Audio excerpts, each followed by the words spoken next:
Well, hello, this is Martha cooking live at the Beaver's Den. And guess what I am fixing?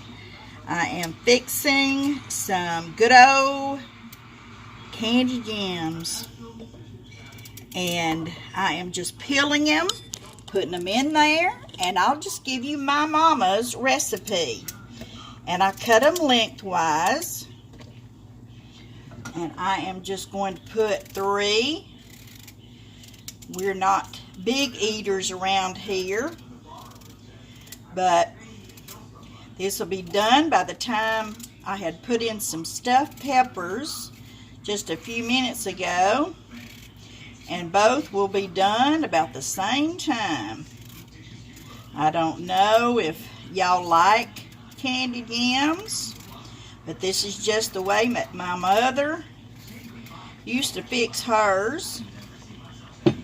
And, well, hers, it was a lot longer. I just cut them in half. And a lot of people say, why don't you use a cutting board? Well, I just don't like a cutting board. I just do it in my hand. And to me, it's just a lot less nuisance for some reason. And I know everybody's getting ready to fix some good old candied yams for Thanksgiving. People do souffles and a lot of different kind of recipes.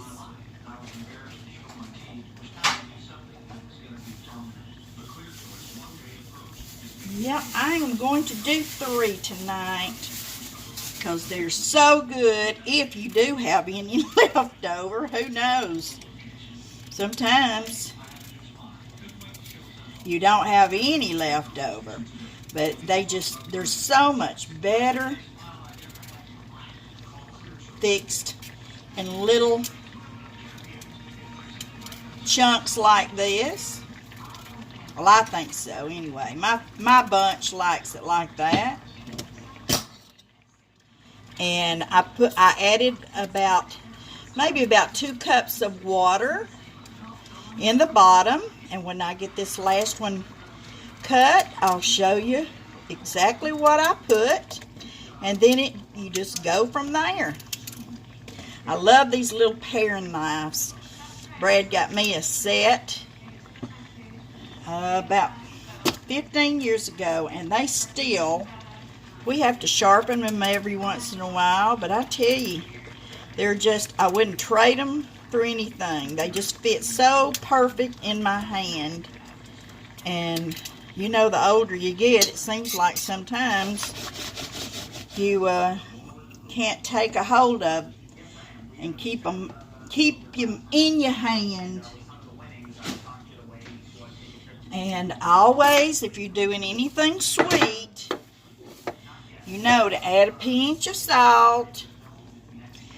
Well, that's what my mother always told me. And it does enhance the flavor of anything. I don't care what people say, but I've made it a habit of doing it like that.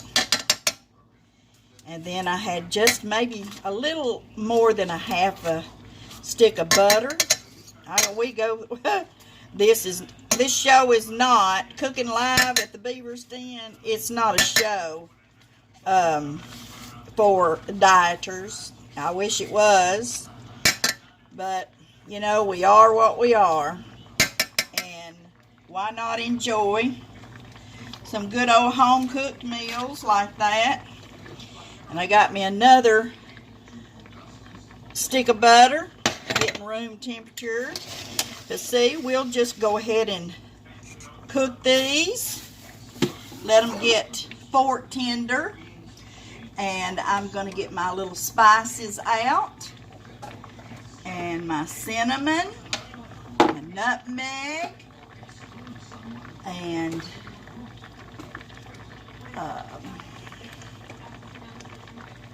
I put a little bit of ginger in it. I don't know about everybody else, but I do. I just love to do that.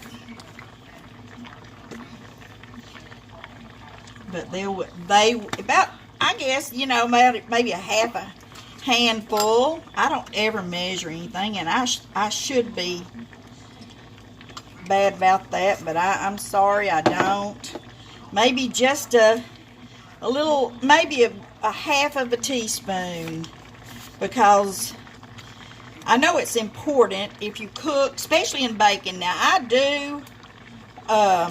do a lot of baking, and I'm just going to do a dash of ginger, because you know, ginger, it's overpowering. But, and then I will put a little bit of, a lot of people put K-Rose syrup. I don't. I put a little bit of sorghum in mine if I'm going to use sorghum. But I'm looking for the vanilla. I put vanilla in mine. I know yeah, here it is. I have a bottle right here.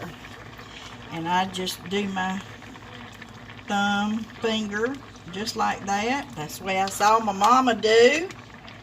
And then I will put just see, we use this sorghum. It is delicious, especially on hot buttered biscuits. If I don't use my freezer jam, I'll use some of this. But we've got to get some more. I'm telling you, it just makes it taste so good. It's maybe a teaspoon, if that. I just drizzle it over, and that's all it is. Oh my goodness, it's so good. I know my daddy used to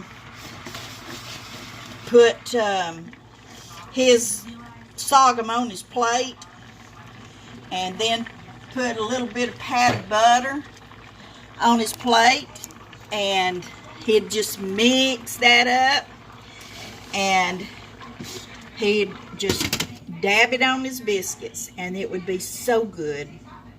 But that's 3 like medium-sized sweet potatoes, and I added a pinch of salt, maybe a cup of water, maybe a teaspoon of vanilla, just a hint of, just a dash of ginger, because you don't want to overpower it, and of course I did about a tablespoon of cinnamon. You think that's too much, but I'm telling you that when it cooks down, it all just marries together, and it's so good. And then of course I use the nutmeg. It sounds a lot like a pie, but you know, you just get to used to adding it like that. And see, I'll give it maybe about 5 or 6 more minutes, and then I'll add the sugar, which these are kind of small anyway, so I'm just going to check them. They're getting there, and I have this on medium high. See, like that one right there, that's already getting fork tender or knife tender, and I'm telling you, it goes pretty fast.